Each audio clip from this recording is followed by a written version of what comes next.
وعمل صالحا وقال إنني من المسلمين اللهم صل على محمد كلما ذكره الذاكرون وصل على محمد كلما ربنا به الإسلام. قابل احترام دوستوں بھائیوں، اللہ تعالیٰ کی پوری کائنات میں سب سے زیادہ مقدس اور مکرم اور محترم وہ انبیاء علیہ السلام کی جماعت ہے، اور نبیوں کے اندر اللہ نے حضور پاک صلی اللہ علیہ وسلم کو سب سے بلند مقام عطا فرمایا. آپ کے بارے میں فرمایا گیا کہ اللہ کے بعد اگر کسی کا درجہ اور مقام ہے تو حضور پاک صلی اللہ علیہ وسلم کا مقام ہے. اللہ تعالیٰ نے نبیوں کو ایک بلند شان عطا فرمائی ہے جس معاملے میں کائنات کا کوئی فرد ان کی شان تک پہنچ ہی نہیں سکتا. یہ نبیوں کی شان ہے. دو چیزیں دوستوں ایسی ہے جس کو ہر ایک کو تسلیم کرنا پڑے گا، ایک نبیوں کی شان کو اور دوسرے نبیوں کے کام. جیسا مرتبہ مقام اللہ نے انبیاء علیہ السلام کو دیا ہے، ایسا ہی جو نا شان اور ایسا ہی مقام اللہ نے نبی والے کام کو دیا ہے. کیونکہ نبی کوئی اللہ کے بعد اللہ نے ایک مقام دیا تو ایسی چھوٹی مخلوق نہیں ہے، تو نبی سے جو کام دیا جائے اس کی کیا شان رہی ہوگی. اس سے بڑا اور اس سے اونچا کوئی کام دنیا میں ہوتا اللہ و انبیاء علیہ السلام کو دے. وہ نبیوں کا مقصد حیات ہوتا ہے. نبیوں کا خون کا ایک ایک قطرہ اور ان کے زندگی کی ایک ایک سانس اور ان کے مال کی ایک ایک پائی اور ان کے جذبات، ان کی ساری جو نا فکریں، وہ اسی کام میں نشاور ہوئی ہے. پورے قرآن کو اگر اٹھا کے دیکھا جائے تو بزرگوں آپ یعنی حیرت کریں گے کہ پورے قرآن میں اللہ نے نبیوں کی عبادت کا ذکر نہیں کیا کہیں. نوح علیہ السلام کی عبادت ایسی، لوط علیہ السلام کی عبادت ایسی. سارے قرآن کے اندر اللہ نے جتنے انبیاء علیہ السلام کا ذکر کیا ہے ان کی صرف دعوت کا ذکر ہے. جتنے قصے بیان کیے گئے انبیاء علیہ السلام کے، چاہے حضرت موسیٰ علیہ السلام ہو، ابراہیم علیہ السلام ہو، عیسیٰ ہو، حضرت نوح ہو، جتنے آپ کو واقعات ملیں گے سارے کے سارے واقعات وہ نبیوں کی دعوت کو بیان کر رہے ہیں. سارے واقعات نبی کی دعوت میں. بلکہ بزرگ دوست اللہ پاک نے اتنا اہتمام کیا ہے ان چیزوں کے بیان کرنے میں کہ جنہوں نے نبی کے کام کی تائید کی اللہ نے ان کو بھی جو بیان کیا قرآن. حبیب نجار ایک آدمی تھا جو اپنی قوم کو کہہ رہا تھا کہ دیکھو یہ نبی جو تم سے کہہ رہے ہیں نا اس کو قبول کرو، یہ تم سے کوئی جو نا معاوضہ نہیں مانگتے گی، یہ تم سے کوئی بدلہ نہیں چاہتے. قوم نے حبیب نجار کو قتل کر دیا. اللہ تعالیٰ نے اس کا بھی ذکر قرآن میں کیا ہے. تو انبیاء علیہ السلام اور ان کے منصب کو جو نا سنبھالنے والے یا ان کی دعوت کی تائید کرنے والے ایسے سارے واقعات اللہ نے دعوت کی بنیاد پر قرآن میں بیان فرمائے. اس لیے جناب محمد اللہ خان صاحب رحمۃ اللہ علیہ کہتے تھے کہ پورا کے پورا قرآن دعوت ہے، پورا کے پورا قرآن دعوت ہے. اللہ پاک نے نبیوں کو جو کام دیا ہے اس کام کی کیا شان ہوگی. اللہ ہم کو معاف کرے، ہماری قربانی میں جتنی کمی ہے اور ہمارے اپنے کام کے اندر جتنی بھی جو کمزوری ہے اس کی سب سے بڑی بنیاد یہ ہے کہ بزرگوں ابھی تک اس کام کی جو عظمت ہمارے سینوں میں ہونی چاہیے وہ پیدا نہیں ہو سکتی. سب سے بڑی وجہ ہے اور وہ صرف بیانوں سے پیدا نہیں ہو سکتی.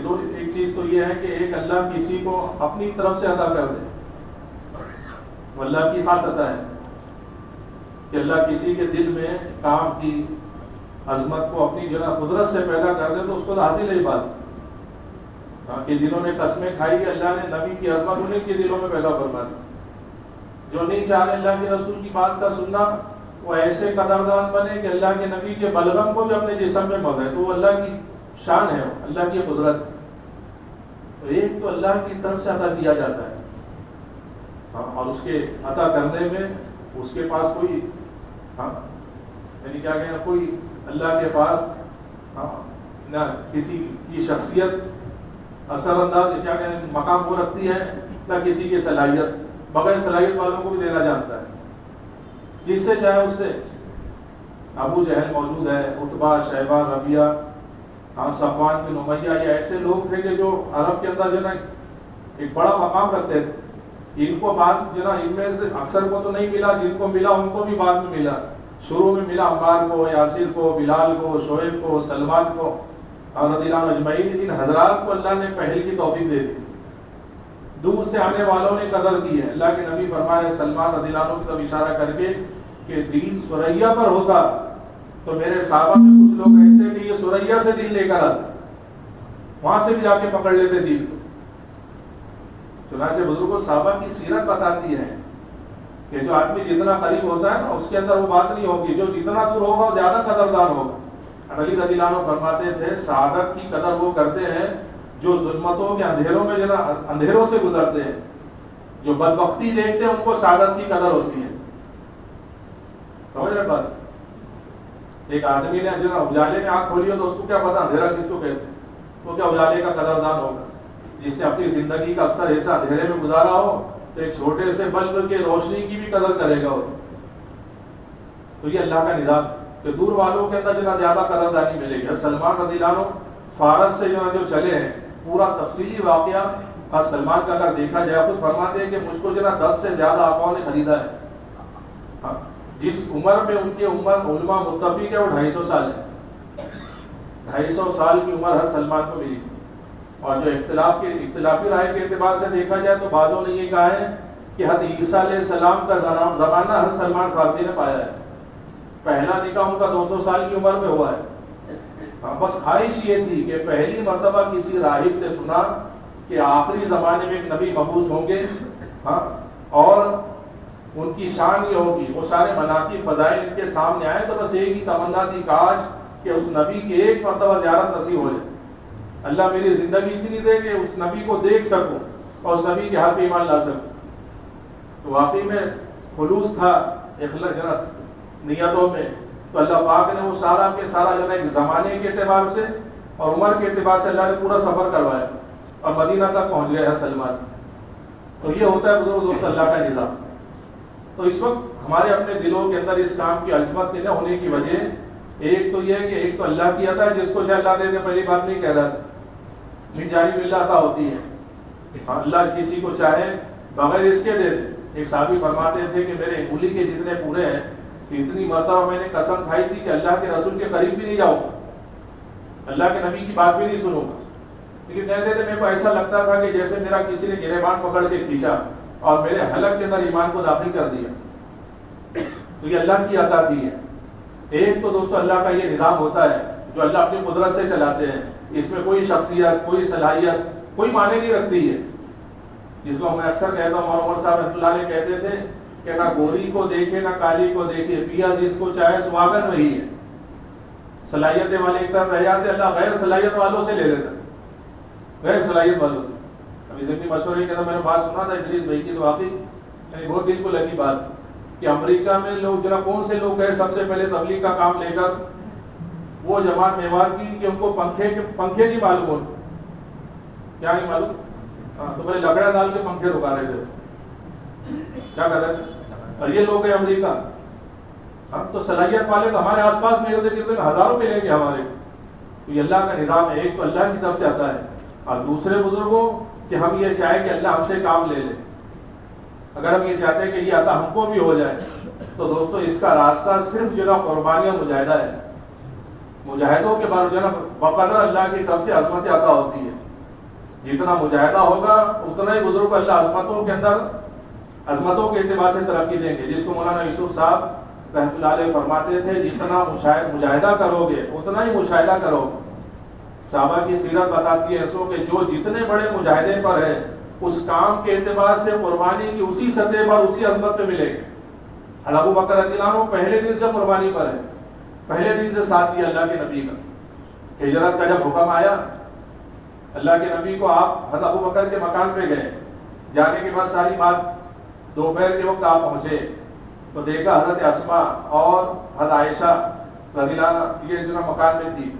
اللہ کے نبی نے کہا کہ ذرا ان کو اندر بھیج دو. ابو بکر رضی اللہ عنہ اللہ کے رسول میری بیٹیاں ہیں, آپ ان سے جو نا خوف نہ کریں. ہاں, اور سردار صاحب کہتے ہیں دیکھو کام جیسے امانت ہے نا, جیسے نعمت ہے ایسے امانت بھی ہے. ہاں, امانت داری بھی جو نا ضروری ہے, رازداری بھی ضروری ہے. کیا ضروری ہے؟ امانت داری بھی ضروری ہے اور رازداری بھی ضروری ہے. ہم تو کوئی بھی بات کہیں پہ بھی چلاتے ہیں. ہمارے کو خالی گرم مسالہ چاہیے واٹس ایپ پہ ڈالنے کے بس. کون سی بات کہاں بولی جائے یہ بھی جو نا ذمہ داری ہے. اور ابو بکر رضی اللہ عنہ کا اللہ کے خلاف خوف نہ کریں, یہ میری بیٹیاں ہے. تو اللہ کے نبی نے کہا کہ ہجرت کا حکم آ گیا, ہم کو ہجرت کرنی ہے. اور ابو بکر رضی اللہ عنہ کہنے کہ اللہ کے نبی میں نے 2 اونٹنیاں تیار کی ہیں, میں جانتا تھا کہ آپ کو ہجرت کا حکم ضرور ہوگا. اللہ کے نبی نے جو نا ہجرت میں ابو بکر کو ساتھ دیا ہے. جب نکل کے چلے گئے, ابو قحافہ ابو بکر رضی اللہ عنہ کی بیٹیوں کے پاس آئے, اپنی پوتیوں کے پاس, اور آ کے کہنے لگے کہ مجھ کو لگتا ہے کہ ابو بکر نے اپنے جانے کا صدمہ تم کو بھی دیا ہے, کچھ نہیں چھوڑا ہوگا گھر میں. حضرت اسماء کہتی ہے میں نے چند پتھریاں جمع کر کے اس طاق میں جہاں پر ابو بکر رضی اللہ عنہ کی جو نا اشرفیہ درہم پڑے رہتے تھے وہاں پہ رکھ دیے. اس پہ کپڑا ڈال کے دادا کا ہاتھ لگایا اس پہ کہ دیکھو میرے ابا بہت کچھ چھوڑ کے گئے. اور فرماتی ہے خدا کی قسم 1 درہم نہیں چھوڑا ہے پیچھے, 1 درہم نہیں چھوڑا. پہلے دن قربانی یہ ہے کہ آج پہلا دن ہے, ہجرت کا پہلا دن ہے, گھر میں 1 درہم باقی نہیں ہے. اور آخر جو نا تبوک کا جو موقع آیا کہ مجاہدوں کی انتہا ہو چکی تھی, صحابہ کے گھر فاقوں سے بھرے ہوئے تھے. ہاں یہودیوں کا قرضہ صحابہ کے سروں پہ تھا. ہاں کئی 2 سال کا قحط گزر گیا, 2 سال کے بعد کھجوریں پکی. اس مرتبہ حکم یہ آ رہا ہے کہ جو نا دیکھو اللہ کے راستے میں نکلنا ہے. اللہ کے نبی نے مال کی تشکیل کی. ابو بکر رضی اللہ عنہ اپنے گھر کا کتنا لائے؟ پورا لے کر آئے. یعنی اپنے جسم کا لباس, علماء کہتے ہیں کہ آپ اپنے جسم کا لباس بھی دے دیا. تو یہ ہے بزرگ دوستوں کہ جتنا مجاہدہ ہوگا نا اتنا ہی مشاہدہ ہوگا. آدمی کام کی عظمت پہ اتنا ہی ہوگا جتنا کہ جو اپنے جان اور اپنے مال کو جھونک رہا ہوگا. ابو بکر رضی اللہ عنہ سب سے آگے مجاہدوں میں ہے. تو عظمتوں پر جو کہاں پر ملیں گے کہ خود فرمان نبی کے جانے کے بعد دین میں کمی آئے اور ابو بکر زندہ رہے, یہ نہیں ہو سکتا ہے. دین میں کمی آئے ابو بکر زندہ رہے. حضرت اسامہ کی جماعت کو بھیجا اس حال کے اندر. حضرت عمر کہہ رہے ہیں کہ جو نا ایسے حالات میں بھیجنا مناسب نہیں ہے. حضرت ابو بکر رضی اللہ عنہ حضرت عمر کے سینے پہ جو نا مکہ مار کے کہنے لگے کہ ہاں زمانے جاہلیت میں بہادر بنتا تھا, آج بزدل ہو گیا. تو یہ بزرگ دوستوں اس محنت کا تعلق جو ہے نا مجاہدوں کی بقدر ہے. اس لیے ہمارے کام کے اندر ہمارے بڑے فرماتے ہیں کہ ہمارے کام میں مجاہدوں کی چبوترا نہیں ہے بلکہ مجاہدوں کی سیڑھی ہے. کیا بولو؟ مجاہدوں کی سیڑھی, کہ ہر ایک قدم اٹھانے کے بعد دوسرے قدم پر اگلی قربانی آپ کا انتظار کر رہی ہے. اگر ہم یہ سمجھتے ہیں کہ 1-4 مہینے لگا کر تبلیغ کا حق ادا ہو گیا تو بزرگوں ہم کام کی جو حقیقت سے ابھی کوسوں دور پڑے ہیں, کوسوں دور ابھی تو ہم 1-4 مہینہ یا 1 چلہ. ہاں بلکہ ہمارے حضرت کہتے ہیں لوگ کبھی جو نا اتنا بڑا ایک طبقہ ہے جو اس کام کو خالی کلمہ نماز صحیح کرنے کا جو نا مدرسہ سمجھتا ہے بس, کہ بھئی میرے لڑکے کو لے کے چلے جاؤ اس کی نماز سیدھی ہو جائے گی, میرے لڑکے کو اس کو جو نا دین کی ضروری باتیں جو نا اس کے علم میں آ جائے گی. ہمارے حضرت کہتے ہیں یہ تو تبلیغ کے پہلے دن کا کام ہے, پہلے دن کا کام ہے, کوئی بڑی بات نہیں ہے کہ آدمی جو نا اگر 3 دن 10 دن لگا لے یا چلہ لگا لے تو یہ سب ہو سکتا ہے. بزرگ دوستو اللہ کے راستے میں نکلنا اس امت کی ذمہ داری ہے کہ اللہ کی طرف سے جو اس امت کو فریضہ دیا گیا ہے, کنتم خیر امۃ اخرجت للناس, کہ خروج ہی اس امت کا جو نا مقصد حیات ہے. امت کے ارتداد کے روکنے کا اس کے علاوہ کوئی سبب نہیں ہے کہ امت خروج پر ہو, اس کے علاوہ کوئی راستہ نہیں ہے.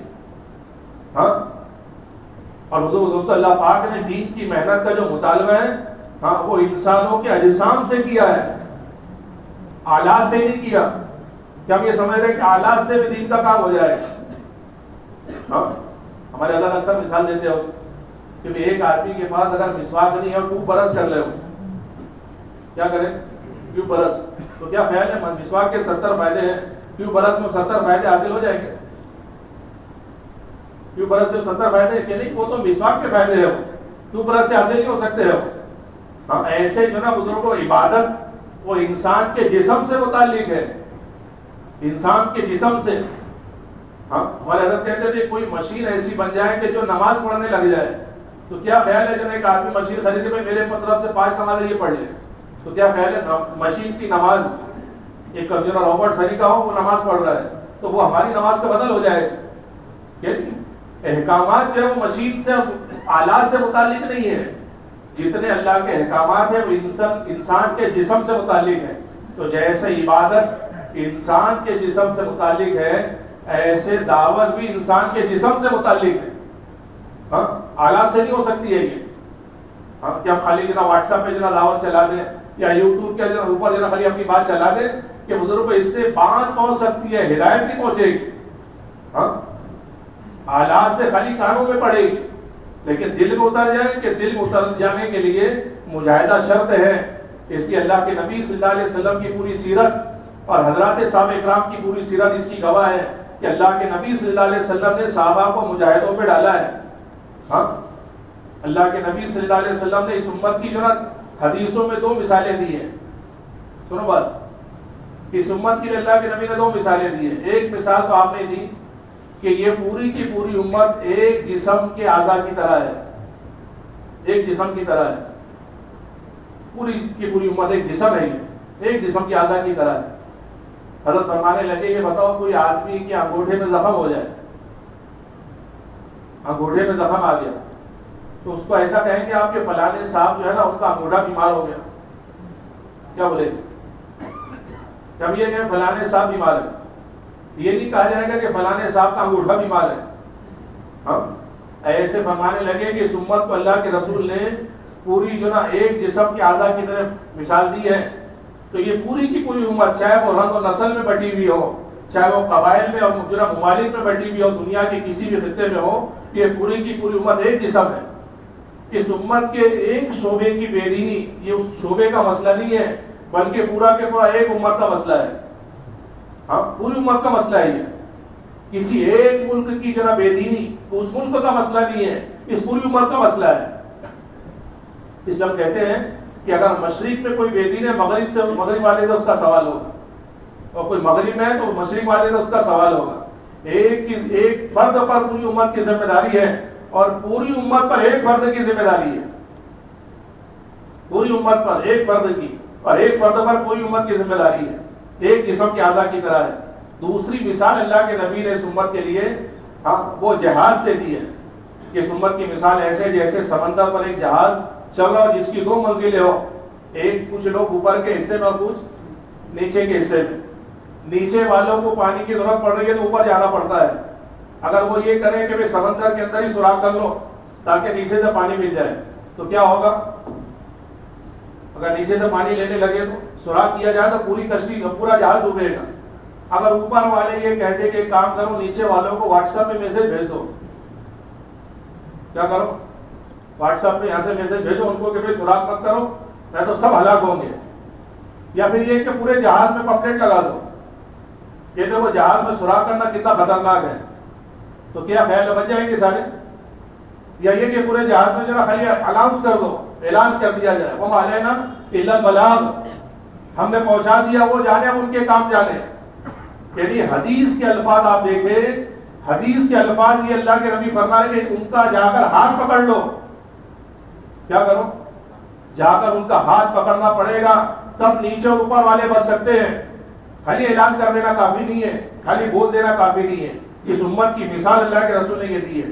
حضور دوستو، اس لیے دعوت آدمی کے جسم سے متعلق ہے، مجاہدہ آدمی کی صفت ہے، مشین کی صفت نہیں ہے. مجاہدہ کون کرے گا؟ کہ آدمی مجاہدہ کرے گا. اس لیے ہمارے بڑے کہتے ہیں ہمارے کام کے اندر قربانی کا چبوترا نہیں ہے، قربانی کی سیڑھی ہے کہ آپ ایک قربانی دے دو تو اگلی قربانی پھر تیار ہے آپ کے لیے. جیسے جیسے آدمی بڑھتا چلے گا ایسے ایسے قربانی کی اگلی سطح سامنے آتی رہے گی. جیسے جیسے آپ بڑھتے چلیں گے ایسے ایسے قربانی کی اگلی سطح ہوگی. ہاں جس کو ہمارے بڑے کہتے ہیں کہ جنا اس قربانی کی سیڑھی کا آخری قدم جنت پہ پڑے گا. کہاں پڑے گا؟ ہاں جنت میں. اور الیاس رحمۃ اللہ علیہ فرماتے تھے کہ جنت 2 قدم پر ہے. کتنے قدم پر؟ 2 قدم پر جنت ہے. فرماتے تھے پہلا قدم جبل جنا مجاہدے پر، یہ بولتے تھے کہ پہلا قدم جبل مجاہدے پر ہو تو دوسرا قدم جنت میں ہے. یعنی مجاہدوں کا پہاڑ، مجاہدوں کے پہاڑ کو جو نا آدمی کو کراس کرنا ہے. اس کام کا آخری مطالبہ یہ ہے کہ آدمی کا خون کا آخری قطرہ اور آدمی کے جسم کی آخری پائی تک اس کام پہ لگے. تو اس لیے دوستو اس کام کی عظمت کے لیے اس کام کا مجاہدہ ضروری ہے کہ مجاہدوں کے بغیر آدمی اس کام میں قبول نہیں ہو سکتا ہے. اس لیے دوستوں ہم یہ چاہ رہے ہیں کہ ذرا اس کام کو اگر خالی سن کے سمجھ لیں یا پڑھ کے سمجھ لیا جائے تو پڑھ کے سن کے کام سمجھا نہیں جا سکتا ہے. یہ کام دوستوں قدم کے اٹھانے کا ہے کہ جتنے قدم آدمی کے اٹھتے رہیں گے کام کی راہیں آدمی پر کھلتی رہے گی. ہاں جتنا قربانی میں آدمی آگے بڑھتا رہے گا. جیسے دنیا کے سارے علوم قلم سے آ سکتے ہیں لیکن دعوت و تبلیغ کی محنت ایسی ہے کہ یہ ساری محنت آدمی کو قدم اٹھانے سے سمجھ میں آتی ہے کہ جتنے قدم آدمی اٹھائے گا اتنے کام کی جو آگے کی منزلیں آدمی کی سمجھ میں آتی رہے گی. سن کر آدمی کے اندر وہ اثر نہیں پیدا ہو سکتا جو اثر دیکھنے کا ہوتا ہے. ہمارے مولانا صاحب اللہ علیہ کہتے تھے کہ ایک آدمی اخبار میں پڑھتا ہے کہ فلانے ملک کے ایسے حالات ہیں, فلانے ملک کے اندر ایسا انقلاب آ گیا, فلانے ملک کے یہ تاثرات ہیں. حضرت فرماتے تھے کہ ایک آدمی اخبار میں پڑھتا ہے, اخبار کی دنیا جھوٹی دنیا ہے. ہاں سوشل میڈیا میں آدمی دیکھ رہا ہے ہاں جس میں آدھے سے زیادہ جھوٹ ہوتا ہے. فرماتے تھے کہ ایک آدمی اپنا خود کا جان اور مال لگا کے جائے اور جانے میں جب اپنی آنکھ سے مشاہدہ کرتا ہے اس کی جو نگاہیں دیکھتی ہے نا دنیا والوں کی نگاہ نہیں دیکھ سکتی ہے. جو اس کی نگاہیں دیکھے ہاں کہ امت کے ہر طبقے سے آدمی گزرتا ہے, ہر شعبے سے آدمی گزرتا ہے, ہر ماحول سے آدمی گزرتا ہے.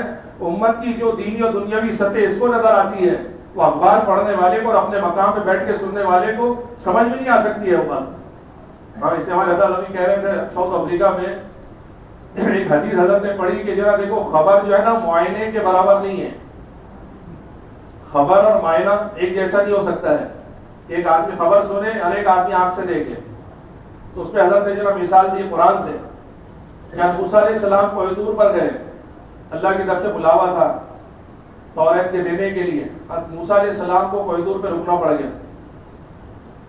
وہاں پر رکے, توریت آپ کو ملی, لیکن ادھر یہ ہوا کہ آپ چونکہ جو اپنی قوم سے الگ ہوئے, ایک نبی موجود ہے, ایک نبی کی محنت کی کمی کی وجہ سے نقصان یہ ہوا کہ قوم جو بنی اسرائیل کی جو قوم تھی 6 لاکھ کم و بیش ایمان والے تھے, 5,88,000 لوگ مرتد ہو گئے 6 لاکھ میں سے.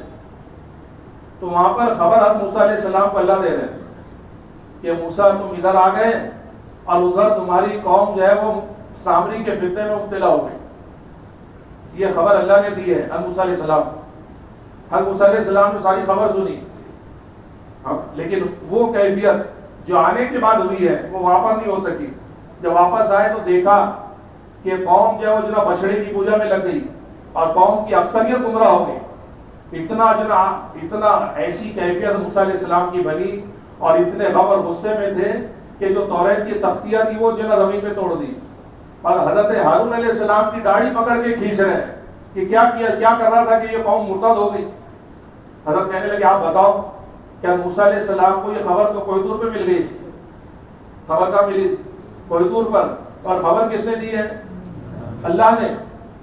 خبر اللہ دے رہے ہیں حضرت موسیٰ علیہ السلام کو, لیکن وہ کیفیت وہاں پیدا نہیں ہو سکی جو کیفیت اپنی آنکھ سے دیکھنے کے بعد ہوئی ہے. تو آپ بتاؤ بزرگوں, جب اللہ کی خبر پر حضرت موسیٰ علیہ السلام کی کیفیت نہیں ہوئی, ہم خالی کسی بندے سے سن لیں تاثرات یا کسی سے خالی احوال معلوم کر لیں یا واٹس ایپ کے میسج سے ہم کو خالی اطلاع ہو جائے تو کیا خیال ہے وہ کیفیت پیدا ہو سکتی ہے؟ وہ غم اور وہ کیفیت کبھی نہیں پیدا ہوگی جو اس راستے کے مجاہدوں کے ذریعے سے اللہ تعالیٰ کرے گا. ہاں اس لیے بزرگ دوستوں سب سے پہلی بنیاد ہے یہ کہ ایک تو اس کام کی جو عظمت کے لیے آدمی اپنے کو جو اگر یہ چاہتا ہے کہ اس کام کی عظمتیں میرے اپنے اندر میں پیدا ہو تو شرط ہے کہ آدمی کو مجاہدوں پر آنا پڑے. بغیر مجاہدوں کے اس کا کوئی تصور نہیں ہے. ہاں بغیر مجاہدوں کے. اور اس کام کے اندر جتنی برکات آدمی کو حاصل ہو سکتی ہے اور اس کام کے اندر جتنی اللہ کی غیبی تائیدات حاصل ہو سکتی ہے اور اس کام کے اندر غیبی نصرتیں جتنی آدمی کو حاصل ہو سکتی ہے اس کی سب سے بڑی بنیاد اس کام کی عظمت ہے.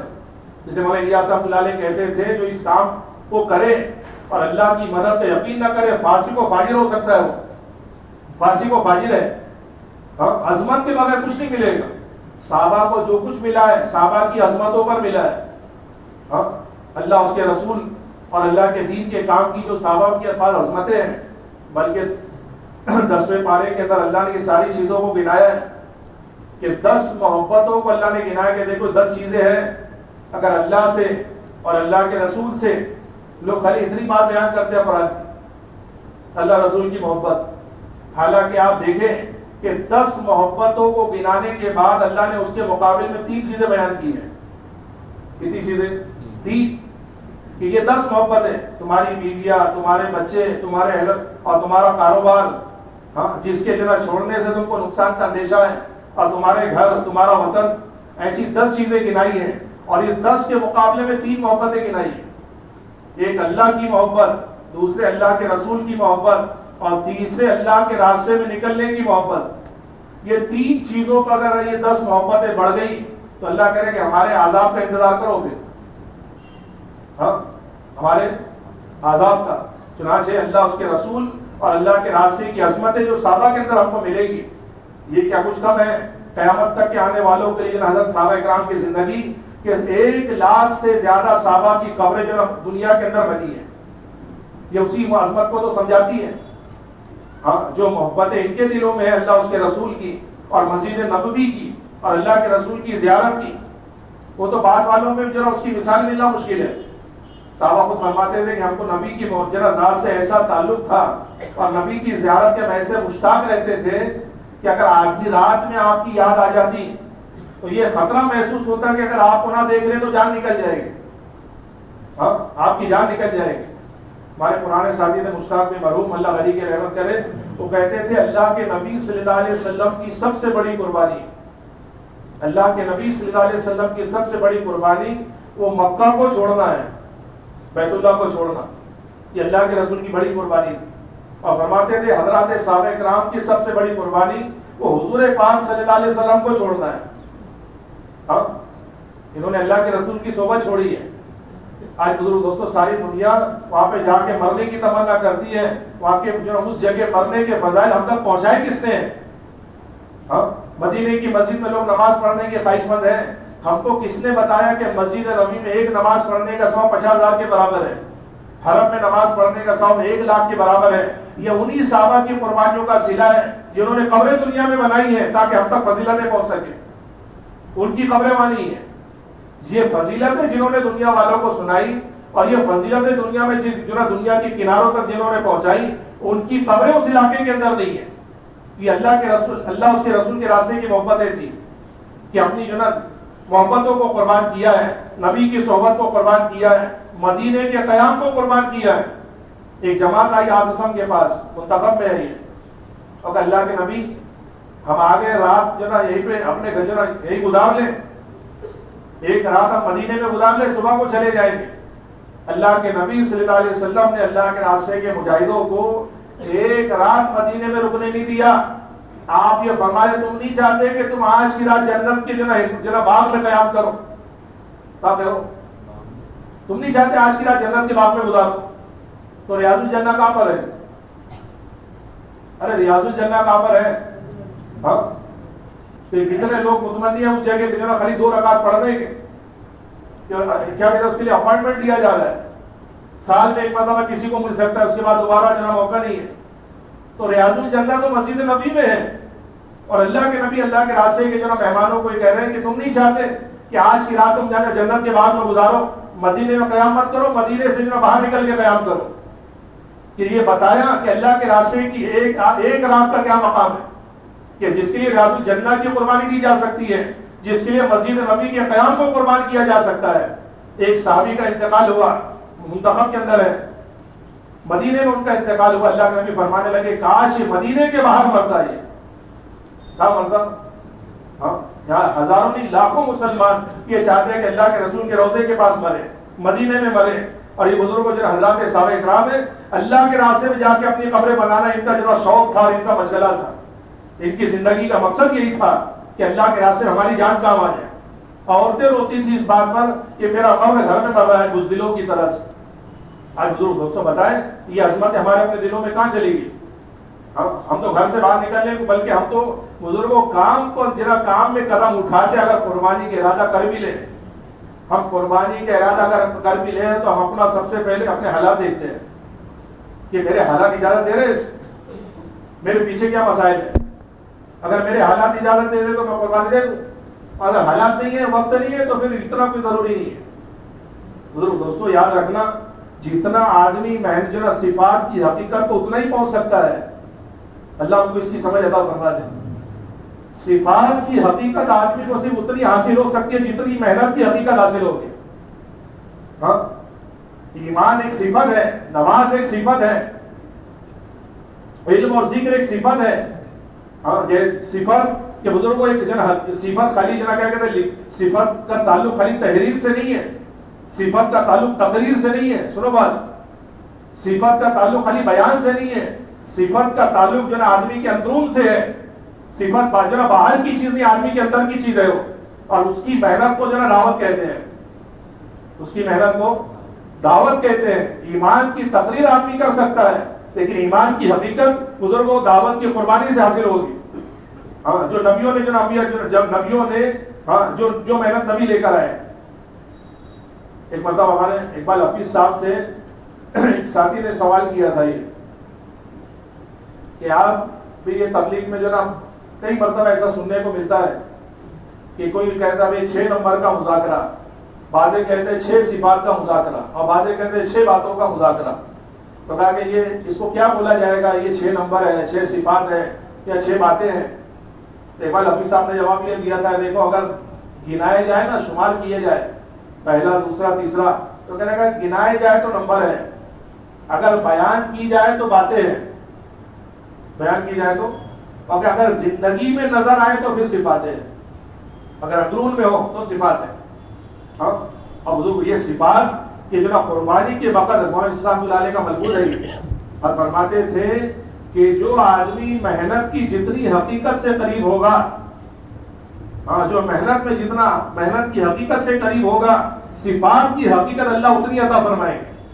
جتنی محنت میں خالی نقل ہوگی اتنی نقلی صفات ہوگی. سمجھ رہے بات آپ؟ اگر محنت خالی نقل والی ہے تو صفات بھی نقلی ہے، اگر محنت حقیقت والی ہے تو پھر صفات اصلی ہے.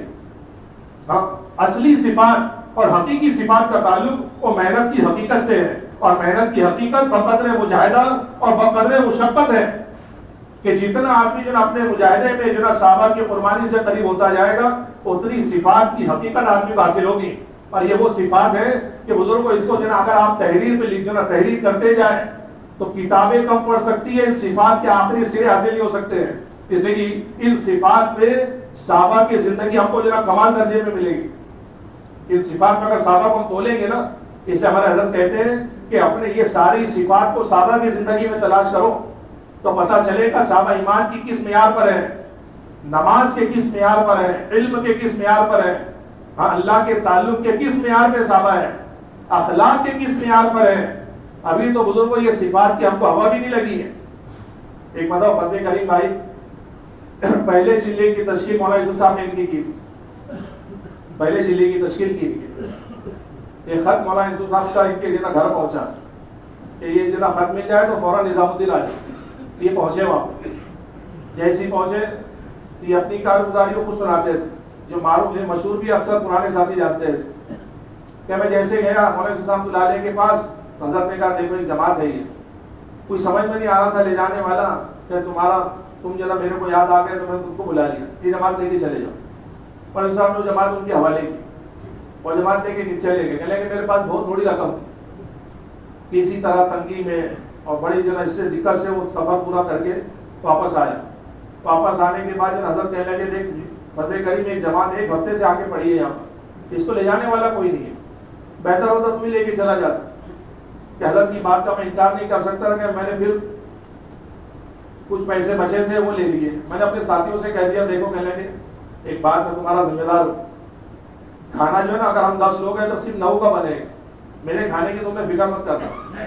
ایسا کیوں کہنے بس امیر کی اطاعت کرو، جتنا کرو اتنا ہی کرنا، میرا ایک آدمی کو چھوڑ کے باقی سب کا کھانا بنانا. اور میں کہیں باہر جاؤں نا تو میرے پیچھے دیکھنے مت آنا کہ میں کیا کر رہا ہوں. فتح کریم میں کہتے تھے اور سارے ساتھی کھانا کھاتے، میں جنگل میں جا کے پتے چبا کے آ جاتا یا جو مل جاتا وہ کھا لیتا. چنانچہ دوسرا چلہ ایسے پورے کیا. پھر جب واپس آئے جماعت لے کر تو مولانا صاحب اللہ علیہ نے کہا کہ فتح کریم ایک جماعت اور ہے، یہ جماعت لے کے چلا جائے. کہنے کہ اس مرتبہ میری ہمت جواب دے گی. میں نے گردن نیچے کر دی. حضرت میرے دل کی بات سمجھ گئی. حضرت نے کہا فتح کریم اچھا پہلا چلہ تو لگایا تھا جو جیب میں مال تھا اس پر، دوسرا چلہ لگایا تھا گھڑی بیچ کر. کیسا لگایا تھا؟ دوسرا چلہ گھڑی بیچ کے لگایا. تیسرے چلے کی جب نوبت آئی حضرت نے کہا کہ یہ تیسری جماعت ہے تو کہا میں نے گردن جھکا لی. حضرت میرا منشا سمجھ لیا. اس کے بعد کہا کہ فضل کریم ایک بات یاد رکھ, تو ایمان نہیں سیکھنا چاہتا, کہ چاہتا ہوں, ایمان بنانا نہیں چاہتا, کہ چاہتا ہوں. تو کہ گھڑی بیچ کے ایمان نہیں بنتا تھے. کیا کہا؟ ہاں کلندر ہر شب ہو یا دیدہ ہو یا, کلندر پڑھ کے نہیں بولتا, دیکھ کے بولتا ہے. تو بس یہ بات دل پہ لگی جا کے کہ جو کام میں نے تنہائی میں کیا دیکھو کس نے بتا دیا. تو سمجھ رہے کہ مطلب قدم اٹھانے میں خیر ہے. تو چنانچہ کہنے کہ کھڑے ہو گئے, ٹھیک ہے میں لے جانے تیار ہوں. تیسرے چلے میں ساتھیوں سے کہا کہ میرا کھانا نہیں بنے گا. وہ تیسرا چلہ ایسے لگایا تھا. جب واپس آئے نظام الدین مشورہ چل رہا تھا, بیٹھے آ کر تو ایک مجلس میں مولانا یوسف صاحب رحمۃ اللہ علیہ نے ایک جناب فضل کریم کی بات ہے کہ بھئی یہ فلانے وقت میں بات کریں. فضل کریم کی بات ہے. بیٹھے جب کرسی پر ایسی ایمان کی اور توحید کی ایسی لاجواب بات کی کہ پورے مجمع کی جو نا یعنی دانتوں کے نیچے زبان آ گئی کہ ایسے عجیب انوارات تھے اس بیان میں اور ایسی کیفیات ایمان کی. جب بات ختم ہوئی فضل کریم کہتے ہیں کہ بھئی جتنے میرے کو جانتے تھے سب ملنے لگے آ کر, اور کہنے کہ فضل کریم بولے واقعی ایسی ایمان کی بات کی ہے کہ ایمان تازہ ہو. پہلی مرتبہ آج ایمان کی ایسی بات سنی. کہنے کہ ان کے سب کے بولنے سے میری کیفیت میں بال کے برابر بھی فرق نہیں آیا. کہ لوگ ساتھیوں کا کام ہی تعریف کرنا ہے. لیکن کہنے لگے میں اپنی اصلاح کی نیت سے مولانا یوسف صاحب کے کمرے میں گیا کہ حضرت بھی آواز پہنچ رہی حضرت کو. جب میں نے جا کے جنا دو سامنے بیٹھ کے کہ حضرت اگر کوئی قابل اصلاح بات ہو تو بتا دو. تو میں مولانا یوسف صاحب نے کہا واہ واہ واہ واہ فضل کریم آج ایسی ایمان کی بات کی ہے کہ ایمان تازہ ہوتا ہے. تو کہنے لگے پھر اس کے بعد میری کیفیت رک نہیں سکتی کہ مولانا یوسف صاحب میری تعریف کر رہے ہیں کہ ایسی ایمان کی بات ہوئی ہے. میرا تو غبارے کی طرح سے پھول گیا کہ واقعی ایمان کی بات ہوئی پھر آج. لیکن اس کے بعد مولانا صاحب کا جملہ یہ تھا کہ فضل کریم میں جتنی باتیں تھیں نا یہ سب ایمان کی باتیں ہیں, ایمان کی حقیقت کسی اور چیز کا نام ہے. کیا کہا؟ یہ سب ایمان کی باتیں ہیں, ایمان کی حقیقت کسی اور چیز کا نام ہے.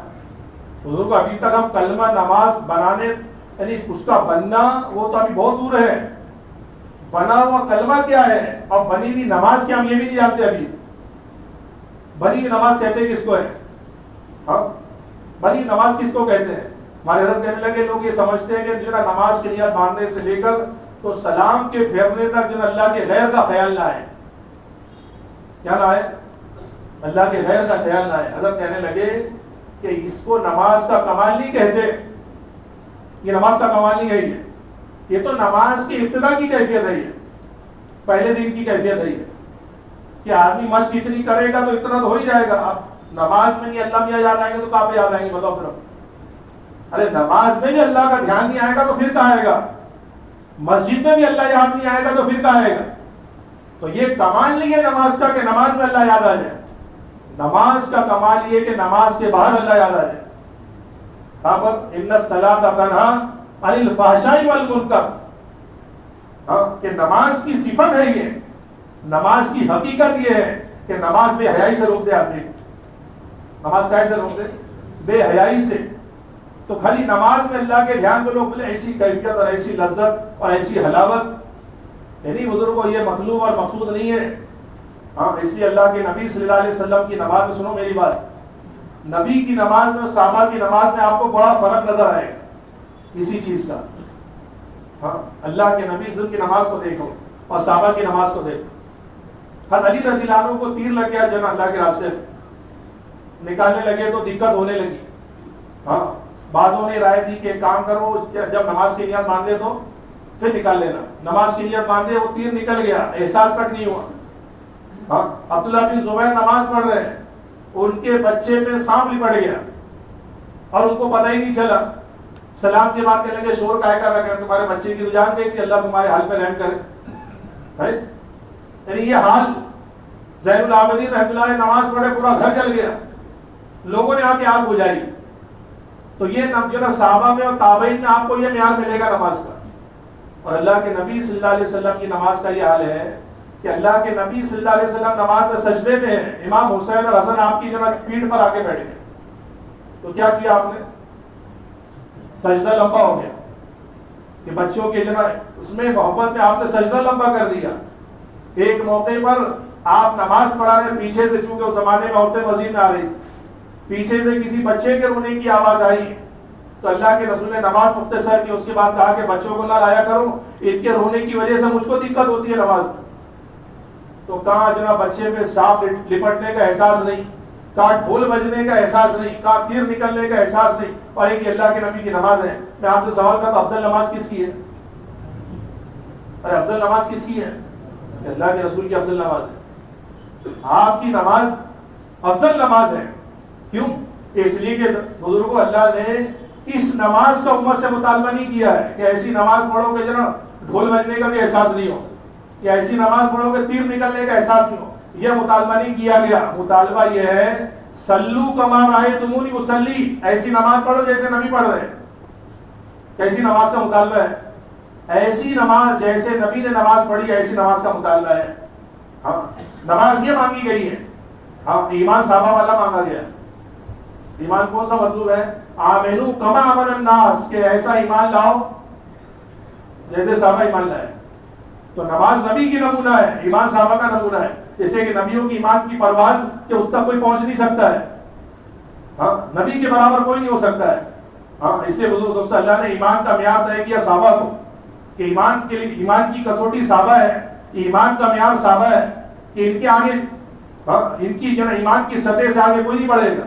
اس لیے صدیق کا دروازہ اللہ نے قیامت تک کے کھول کے رکھا۔ سارے صحابہ چاہتے تھے صدیقیت کے مقام تک جانے کے لیے، ہر عمر ساری زندگی کوشش کر کے بھی صدیقیت کے مقام پہ نہیں جا سکے۔ تو جب صحابہ نہیں جا سکے بعد والے کیسے پہنچے؟ کہ صدیق تک پہنچنے کے دروازے کھلے ہیں لیکن بعد والے نہیں پہنچ سکے، پہنچا نہیں جا سکتا ہے لیکن دروازہ قیامت تک کے لیے کھلا ہے۔ تو ایمان کا معیار صحابہ ہے، نماز کا معیار جناب رسول اللہ صلی اللہ علیہ وسلم ہے۔ ہاں اچھا صحابہ کے ایمان کو اگر دیکھیں گے تو ایک بڑی تعداد آپ کو صحابہ میں ایسی ملے گی کہ پوری جو نا صحابہ کی ان کی زندگی میں ایک مرتبہ بھی ان کے ساتھ کبھی ظاہر کے خلاف نہیں ہوا، ایک مرتبہ بھی، ہاں پوری زندگی میں ایک مرتبہ بھی ظاہر کے خلاف کبھی نہیں ہوا۔ ہم جو نا کرامت کو ایمان کا کمال سمجھتے ہیں، کرامتوں کو لوگ کمال سمجھ رہے ہیں۔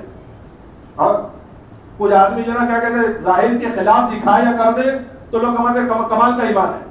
ایک بڑا طبقہ جو نا بزرگ کو خالی کشف و کرامت کو، ہاں کوئی تمہارے کو جو نا کچھ بتا دے ڈھکا چھپا دو وہ پوچھے لے ملو۔ ہمارے بزرگ فرماتے تھے کہ کشف اتنی ہلکی چیز ہے کہ اگر آپ حدیثوں میں دیکھیں نا تو کشف تو جو نا جانوروں کو بھی ہو جاتا ہے۔ کس کو ہو جاتا ہے بولو؟ کشف تو جانوروں کو بھی ہوتا ہے۔ حدیث میں ہے، ایک حدیث یہ ہے کہ جناب جب ملک الموت دروازے پہ آ کے کھڑے ہوتے ہیں کسی کے انتقال کے بعد اور کہتے ہیں میرے کو تو گھر میں بار بار آنا ہے، ہاں تم اس پہ افسوس کر رہے ہیں مرنے والے، تو اس کی آواز کو انسان و جنات کے علاوہ کیا ہے بولو آگے ساری مخلوق سنتی ہے۔ تو یہ کشف تو ساری مخلوق کو ہو رہا ہے۔ ہاں قبر میں جو عذاب ہوتا ہے انسان و جنات کے علاوہ ساری مخلوق سنتی ہے۔ ہاں قوم جو نا آگ کو غالباً جب اٹھایا گیا آسمانوں پر تو ان کے جو نا کیا کہتے ہیں کتے بلیوں کی آوازیں سن رہے ہیں، ہاں یعنی کتے اور بلیاں چلا رہی تھی اس جو نا اس سارے منظر کو دیکھ کر کہ وہ بھی سمجھ گئے کہ اللہ کا عذاب آ گیا۔ ہمارے مولانا صاحب عبداللہ علیہ کہتے تھے کہ جب فرعون دریا پہ پہنچا اپنا گھوڑا لے کر، موسیٰ علیہ السلام اپنے پورے لشکر کے ساتھ پار ہو گئے تو فرعون کا گھوڑا آگے نہیں جا رہا تھا۔ تو کتابوں میں لکھا یہ ہے کہ جناب وہ گھوڑا عذاب کے جو نا پانی کے اندر عذاب کو دیکھ رہا تھا۔ کس کا گھوڑا بولو؟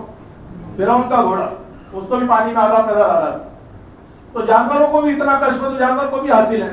تو بزرگوں یہ بھی ایمان کا جو نا ایمان کا کمال نہیں ہے، پھر ایمان کا کمال کیا چیز ہے؟ تو صحابہ کی پوری زندگی آپ دیکھیں کہ صحابہ کی زندگی اس بات کو بتاتی ہے کہ کمال ایمان صرف اور صرف کمال اطاعت ہے۔ کیا ہے بولو؟ کمال اطاعت کمال ایمان ہے کہ آدمی کے سمجھ میں آئے کہ نہیں آئے، ہاں آدمی کے عقل میں آئے کہ نہیں آئے، اس ہر حال میں آدمی اللہ اس کے رسول کا حکم پورا کر کے دکھائے، اس کو کہتے ہیں کمال ایمان۔ اور یہ صحابہ کو حاصل تھا۔ ہاں صحابہ کمال ایمان پر تھے کہ ظاہر کے خلاف قدم اٹھانا یہ صحابہ کی زندگی میں عام ملے گا، حالات بھلے کچھ بھی کہہ رہے ہو لیکن اللہ اس کے رسول کے حکم پر صحابہ صرف قدم اٹھانا جانتے تھے۔ ہاں یہ کمال اطاعت کمال ایمان۔ ایک صحابی ہے آپ کے پاس اور آگے کہیں اللہ کے رسول مجھ کو آپ سے محبت ہے، ہاں مجھ کو آپ سے محبت ہے۔ اللہ کے رسول کا سوچ کے کہ کیا کہتا ہے کہ نہیں میں آپ سے محبت ہے۔ آپ نے 3 مرتبہ بات کہی، پھر اس کے بعد کہا کہ جا اپنے باپ کا سر لے کے آ. کیا کہا ہوگا؟ اپنے باپ کا سر لے کے آ. تو وہ صحابی یہ بھی نہیں کہہ رہے کہ ٹھیک ہے میں ابھی جا کے لے کے آتا ہوں، خالی بس آپ بتا دیں میرے باپ کا قصور کیا ہے، ابھی لے کے آتا ہوں، خالی آپ قصور تو بتائیں. کہ یہ بھی نہیں پوچھا قصور کیا، سیدھے اٹھا دوڑے. دوسرے صحابی کو آپ نے دوڑا کہ اس کو واپس لے کے آ. خالی میں تو اس کی اطاعت کا امتحان لے رہا تھا کہ اپنی بات میں کتنا سچا ہے، کہ اللہ کے اور اس کے رسول کے حکم کے لیے اپنے باپ کا سر لانے کو تیار ہے کہ نہیں ہے. یہ کمال اطاعت صحابہ کے اندر ہے جو ان کے ایمان کا جو معیار سمجھاتی ہے. ہاں ایک صحابی ہے کالے کلوٹے، اللہ کے نبی نے ان سے پوچھا کہ تو نکاح کیوں نہیں کرتا، یا میرے کو کون لڑکی دے گا. تو اللہ کے نبی نے ایک گھر طے کیا ان کے لیے کہ اس گھر میں جا، مدینے کی سب سے زیادہ خوبصورت لڑکی وہاں پر ہے. وہ آئے اور آنے کے بعد دروازے پہ آواز دی تو اس گھر کے جو مرد تھے وہ لڑکی کے باپ وہ باہر آئے. پوچھا کیا بات ہے، کہ اللہ کے نبی نے بھیجا ہے. کیوں بھیجا ہے؟ کہنے لگے کہ آپ کے گھر میں جو لڑکی ہے اس کے لیے میں اپنا رشتہ لے کر آیا. تو انہوں نے جیسے کیونکہ اپنی بیٹی کو جانتے ہیں، اب ان کو دیکھ رہے سامنے، تو سوچنے لگے کہ یہ کہا میری بیٹی کی در، اب ٹھیک ہے اللہ کے نبی نے بھیجا ہے تو کیوں نہ یہ بات اللہ کے نبی کے سامنے جا کے کہ میری بیٹی ایسی ہے اور یہ کیا کیا جائے، افہام و تفہیم. تو بھائی اتنا سوچ ہی رہتے ہیں. ان سے کہا کہ ایک کام کرو تم مسجد نبی میں چلو، میں ابھی آتا ہوں پیچھے. جیسے وہ صحابی جب واپس چلے، ان کی بیٹی سن رہی ہو ساری بات. بیٹی نے کہا ابا وہ کیا مسئلہ لے کر آئے تھے، کیا کہ اللہ کے نبی نے بھیجا تھا تیرے رشتے کے لیے، وہ اپنا جو نا تیرے لیے اپنا رشتہ لایا. لیکن کہنے کہ میں نے اس کو ہاں بھی نہیں کہا اور نہیں بھی نہیں کہا، میں نے کہا تم مسجد نبی میں چلو میں بھی آتا ہوں پیچھے. فضل کریم بھی کہتے تھے یہاں پر کہ اس بیٹی کا جواب یہ تھا کہ ابا اگر آپ ہاں کہہ دیتے تو ایمان ہوتا، ہاں کہتے تو اقرار ہوتا، اور اگر نہ کہہ دیتے تو انکار ہوتا. کہنے کہ نہ آپ نے ہاں کہا ہے نہ کہا ہے، بلکہ آپ نے بیچ کا راستہ اختیار کیا ہے، اور بیچ میں کہنے کہ صرف جو نا نفاق بچتا ہے. کیا بچتا ہے بیچ میں؟ ہاں کہ حالات ایسے ہیں تو ٹھیک ہے انکار تو نہیں کرتے لیکن آگے بڑھنے کو تیار نہیں ہے. ہاں تبوک کے موقع پر سارے کے سارے منافق کہہ رہے جو نا اتنے گرمی میں مت نکلو، ہاں اتنے گرمی میں مت نکلو. اور فوراً قرآن نازل ہو رہا ہے کہ ان سے کہہ دو لا تنفروا فی الحر، کہ جہنم کی گرمی سے زیادہ سخت ہے. ہاں تو گرمی زیادہ ہے اور سردی زیادہ ہے اور حالات زیادہ ہے. اور ستار صاحب کہنے کہ جو نا ٹھنڈی اور گرمی کے نعرے کہ یہ منافقوں کے نعرے ہیں. یہ کس کے نعرے؟ ہاں اس کام کے اندر کہنے کہ یہ آوازیں جو نا منافقوں کی تھی کہ گرمی زیادہ سردی زیادہ ہے، ہاں اور طوفان اور ہوا زیادہ ہے، کہ یہ منافق کہتے تھے. یہ صحابہ تو اطاعت والے تھے کہ جس جگہ جہاں پر جس کو جو حکم دیا گیا پورا کر کے دکھایا ہے. ہاں اپنی ظاہری اسباب کو نہیں دیکھا. حذیفہ رضی اللہ عنہ پر ایک ہی چادر ہے، وہ کہتے میری بیوی کی ہے، اور حکم دے رہے کہ جا کے دشمنوں کے جتھے میں خبر لے کر اسی حال میں نکل رہے. یہ کمال اطاعت. تو بزرگ دوستو جتنی حقیقت آدمی کی محنت میں ہوگی اتنی حقیقت جو نا صفات میں ہوگی. صحابہ جو نا محنت کی حقیقتوں پر تھے، اللہ تعالیٰ نے یہ صفات صحابہ کو اس کی حقیقتیں دی ہے. جس معیار پہ صحابہ پہنچے ہیں، ہاں اس معیار تک بعد والے نہیں جا سکے. اس ایمان کا کمال اللہ نے صحابہ کو دیا ہے. اور اگر ہم یہ کہیں کہ نہیں صحابہ کا ایمان تو ٹھیک ہے، اب ہم بعد والے کیا پہنچیں گے وہاں تک، ہاں ایسے ایمان کے کمال تک ہم کیا جا سکتے ہیں؟ ہم تو بھی کمزور ہیں. فتنے کے زمانے میں ہمارے حضرت کہتے ہیں ایک بات، یہ قرآن کے اندر اللہ پاک نے مطالبہ صحابہ کے ایمان کا کیا ہے. کس کے ایمان کا؟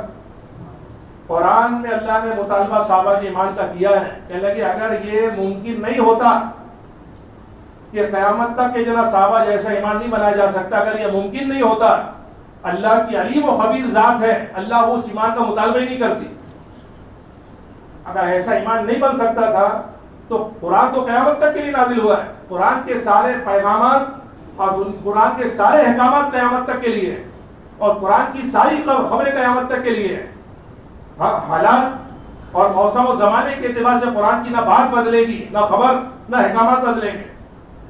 تو قرآن تو قیامت تک کے لیے ہے. قیامت تک کے آنے والے انسانوں سے اللہ نے مطالبہ صحابہ کے ایمان کا کیا ہے. تو بزرگوں یہ بھیجا نہیں ہے اللہ رب العزت کی طرف سے اس پیغام کا جناب امت تک پہنچانا یہ اس بات کی علامت ہے کہ قیامت تک کے آنے والے اس ایمان کو سامنے رکھ کے محنت کر سکتے ہیں، اور محنت کرنے والے جتنی حقیقت کے قریب ہوں گے ایسا ایمان ان کو مل سکتا ہے. ہاں قیامت تک کے راستہ کھلا ہوا ہے. اس لیے بزرگ دوستوں سب سے بڑی بنیاد ہے یہ، اللہ ہمارے کو معاف کرے، اس وقت ہماری اپنی محنت میں سب سے بڑی کمزوری اسی لائن کی ہے. اس لیے بزرگ دوستوں ایک تو ہمارا اپنا مجمع نیت کرے اس کام کے اندر واقعی اگر آدمی ترقی چاہنا تو خروج کے بغیر کوئی ترقی نہیں ہے اس کام کے اندر. خروج کے بغیر بیٹھے بیٹھے تو آدمی کام سمجھ ہی نہیں سکے گا. ہاں میں تو بات بار بار کہہ رہا ہوں کہ بیٹھے بیٹھے تو خالی درد سر ہوتا ہے آدمی کو. کیا ہوگا؟ بیٹھے بیٹھے خالی سر میں درد ہوگا کہ یہ بھی کرنا ہے، یہ بھی کرنا ہے، یہ بھی کرنا ہے. ہاں صحابہ نے بزرگوں سارا کیا ہے، ایک ساتھ کیا ہے. ہاں اللہ پاک جب آدمی کرنے کے عزائم کے ساتھ کھڑا ہوتا ہے نا، ہاں ایک ہی زندگی ملی ہے اور ایک ہی جو نا کیا کہتے ہیں جو نا ایک ہی آدمی کے پاس زندگی اور جو نا وہ ہے موقع، لیکن اللہ پاک کرنے کے ارادوں پر وہ ساری راہ جو ہے راہ ہموار کرتے ہیں. ساری راہیں سارے کام اللہ اسی زندگی میں لے کے دکھائیں گے. ہاں حضرت شیخ رحمۃ اللہ علیہ اتنی کتابیں حضرت سے لکھوائی اللہ نے کہ جو ان کتابوں کو جب شمار کیا گیا تو ایسا لگتا تھا ایسی ایک نہیں ایسی 10 زندگیاں ملی ہوگی جب اتنی کتابیں لکھی گئی. اور اس کے علاوہ ان کے اپنے اشغال، ان کے اپنے جو نا مسائل وہ الگ ہے. تو بزرگوں جو نا ارادوں اور عزائم پر اللہ راہوں کو ہموار کرتے ہیں. آدمی جو نا خالی اتنا تو اپنے کو پیش کرے اس کام کے اندر کہ اللہ میری جان اور مال کو قبول کرے، تو پہل کرنے والوں کو اللہ آگے بڑھاتا ہے. ہاں یہ صلاحیتوں کے اعتبار سے اور کیا کہتے ہیں جو نا آدمی کے خالی جو نا مال اور یہ ساری چیزوں کے اعتبار سے کام نہیں لیا جاتا، اللہ اندر کی فکروں پر رکھ کر کام لیتا ہے. ہاں اور پھر بزرگوں ایک بات اللہ کی طرف سے طے ہے، آدمی کرتا رہے. ہاں بھلے ابھی اس وقت آدمی کو کچھ نہ نظر آ رہا ہو، سب سے بڑا اس کام کا کمال یہ ہے کہ آدمی کام میں لگا رہے. کرنے والے کا سب سے بڑا کمال یہی ہے. اور ستار صاحب کہنے لگے وہاں پر ساؤتھ افریقہ کے اجتماع میں کہنے لگے دیکھو اس کام کے اندر آدمی جو نا موت تک خالی چل جائے. کب تک؟ موت تک. ہاں موت تک کے چل جانا بہت بڑی نعمت ہے. ہاں بھلے جو نا کچھ آدمی کو فرق نظر نہ آئے. فرماتے تھے کہ اخلاص بڑی باریک چیز ہے، بڑی دیر کے بعد آتا ہے. بہت باریک چیز ہے، بڑی دیر کے بعد آئے. ہاں اخلاص باریک چیز ہے، بڑی دیر کے بعد آتا ہے، بڑی جلدی چلا جاتا ہے. لیکن کہتے تھے کرتے رہو. مولانا یوسف صاحب علیہ فرماتے تھے کہ جو پھل درخت سے لگا رہتا ہے دھیرے دھیرے جو نا کلر آ ہی جاتا ہے اور دھیرے دھیرے میٹھا ہو ہی جاتا ہے. لیکن جو پھل درخت سے ٹوٹ جائے تو ارے پکنے سے پہلے اور ذرا کلر آنے سے پہلے ٹوٹ جائے کیا ہوگا بولو؟ اب صرف سڑے گا. کیا ہوگا؟ سڑے گا. ہاں بلکہ بزرگ دوستوں اگر آدمی جو نا ملی بھی نسبت کی جو نا خالی ناقدری کرے کہ اللہ نے تو یہاں تک کے پہنچا دیا، ایک راستے پہ ڈال دیا، ایک محنت سے نسبت دے دی، آدمی خالی ناقدری کرے اپنی صلاحیتوں کو، اللہ ہم سب کی حفاظت کرے کہ ہم تو ضائع کرنے میں لگے ہوئے ہیں. ہاں واٹس ایپ پر خالی میسج چلانا یہ بھی کوئی کام نہیں ہے. تو ہم تو پتہ نہیں کیا کیا چیزیں کر رہے ہیں اس میں. ہمارے حضرت کہتے ہیں جو نا ایک طبقہ تو وہ ہے جو خالی اعتراضات میں لگا ہوا ہے. کیا میں اعتراض کرنے میں. بلکہ حضرت ابھی علماء میں بات کر رہے ہیں اور ساؤتھ افریقہ میں تو ایک بات حضرت نے کہی وہاں کہ میں دیکھو میں تو کھلے انداز میں کہہ رہا ہوں یہ بات کہ لگے اس وقت بحث و مباحثے یہ چل رہے ہیں علماء میں کہ جو نا عورت کے جو نا غسل کے پانی سے جو بچ گیا مرد غسل کر سکتا ہے کہ نہیں کر سکتا، اور مرد کے جو غسل کا پانی بچا اس سے عورت غسل کر سکتی ہے کہ نہیں کر سکتی ہے. کہنے کہ تم اس بحث میں لگے ہو اور باہر امت کا حال ہے کہ امت ناپاک گھوم رہی ہے. ان کو یہ بھی پتہ نہیں ہے کہ غسل بھی واجب اور فرض ہے، وہ تو یہ بھی نہیں جانتے ہیں. اور تم بحث اس میں کہہ رہے ہو یہ پانی اس کے لیے پاک ہے کہ نہیں اور اس کے لیے یہ پاک ہے کہ نہیں. امت کا یہ حال ہے. اور کہنے لگے کہ ہم سارے کے سارے تردید میں لگے ہیں، تردید میں، اور کہنے لگے امت ارتداد پر کھڑی ہوئی ہے. ہاں ہماری جماعت اس علاقے میں جتنی مسجدوں میں ہماری جماعت نے قیام کیا ہے، جتنی مسجدوں ہر مسجد کے میں اطراف کی آپ کو ایک بات تو جناب کامن ملی. ہر مسجد کے اطراف کہ 1 2 3 4 یعنی جہاں تک ہم پہنچ سکے اس کے علاوہ بھی ہو سکتے ہیں ایسے مکانات ضرور ملے جس گھر کے اندر جو نا لوگ مرتد ہو چکے ہیں. مرتد. ایک حافظ قرآن ملا نوجوان، بڑا نورانی چہرہ تھا ماشاءاللہ. اس جماعت کا سنا تو فوراً آیا. اثر میں ہم لوگ پہنچے تھے، وہ مغرب میں آ گئے. مفتی سمیع صاحب بھی تھے، ان سے اس نے ملاقات کی. عربی جانتا تھا، وہ عربی میں جو نا مفتی صاحب اس سے بات کر رہے تھے. تو بات میں اس نے کہا کہ میرے والد کیا سے دعا کرو کہ کہیں گے میرے والد کو اللہ اسلام کی دولت دے. ہم تو سوچنے لگے بھی اتنا نورانی چہرہ اس کا، یہ جو نا مدرسے میں عالم بن رہا ہے اور کہے باپ جو بولے وہ عیسائی ہے، کیا ہے باپ عیسائی ہے. ایک مسجد کے اطراف میں گشت کر رہے ہیں، ایک گھر کے اندر آواز دی، بیچارہ ایک نوجوان نکلا، نکلنے کے بعد اس سے بات چیت کی، یعنی ملنے کی جو وجہ یہ بنی تھی کہ سلام کیا خالی، جاتے تھے رہبر تو کوئی تھا نہیں، یہاں سے لے کے وہاں تک کہ بزرگوں میلوں چلے جاؤ آپ کو کچھ نظر نہیں آئے گا سوائے مکانات کے، کچھ نظر نہیں آئے گا. ہاں، نہ دین کی محنت کا کوئی نظام ہے، نہ مسجدوں میں کوئی اعمال کی ترتیب ہے.